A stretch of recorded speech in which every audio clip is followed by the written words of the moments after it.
Assalamualaikum rakan-rakan. Saya Muhammad Zulukman bin Muhammad Fazli, wartawan Berseri TV dari SK Berseri. Kini saya berada di Dewan Sabah SK Berseri. Sekarang saya berada di program Galakkan Membaca. Saya akan menembual orang penting dalam anak Muslim. Boleh kenalkan diri Tuan terlebih dahulu? Bismillahirrahmanirrahim. Assalamualaikum.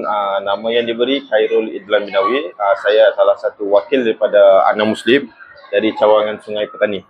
Terima kasih. Okey, saya akan tanya beberapa soalan untuk Tuan. Okey, soalan pertama, bolehkah ceritakan sedikit tentang sejarah penubuhan anak Muslim dan visi syarikat? Okay. Bismillahirrahmanirrahim.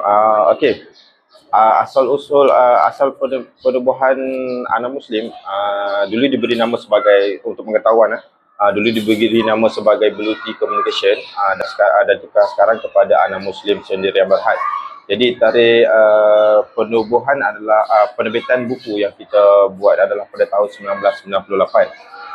Dan ditubuhkan sepenuhnya pada tahun 2008. Sehinggalah sekarang, kalau kita kira lebih 25 tahun lebih lah, 20 tahun lebih macam tu.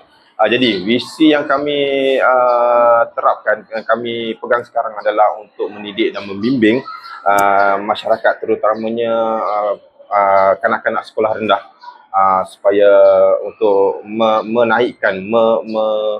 meningkatkan keinginan untuk membaca daripada buku-buku yang kami terbitkan. Yang di mana buku-buku yang kami terbitkan adalah buku-buku yang berlandaskan Islamik lah. Okey, terima kasih. Dan soalan kedua, apa yang membezakan anak Muslim dengan penerbitan buku Islam yang lain di pasaran? Okey, bagi saya apa yang membezakan buku-buku yang daripada anak Muslim dan juga daripada penerbit buku-buku lain, buku-buku kami mengetengahkan, memang mengetengahkan kepada Islamik, memang 100% kepada Islamik lah. Jadi total kepada Islamik, di mana apa watak-watak juga yang kita keluarkan, watak-watak dan masukan-masukan yang kami gunakan adalah untuk daripada sifat-sifat Rasulullah sendirilah. Boleh kongsikan buku-buku terlaris atau yang mendapat sambutan paling hangat daripada anak Muslim? Okey.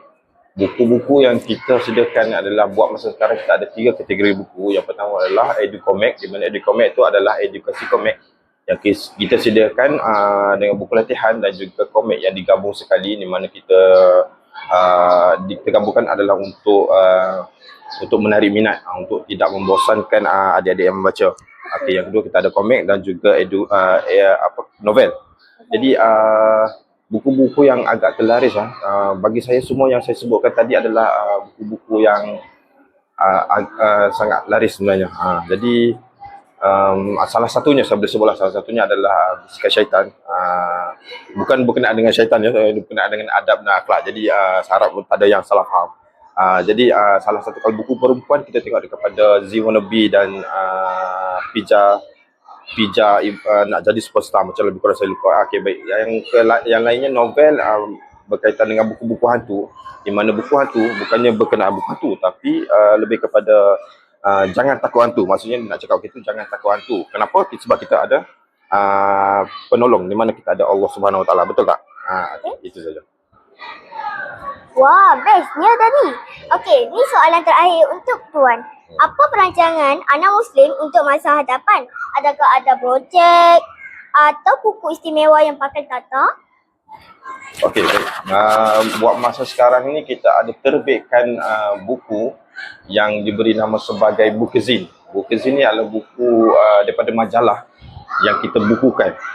Dia, kalau kita tengok daripada dulu, kita anak Muslim ada sediakan majalah yang digabungkan banyak cerita dalam tu lah. Ada cerita berkenaan Pluto Kingdom, ada berkenaan dengan Z Wannabe dan sebagainya.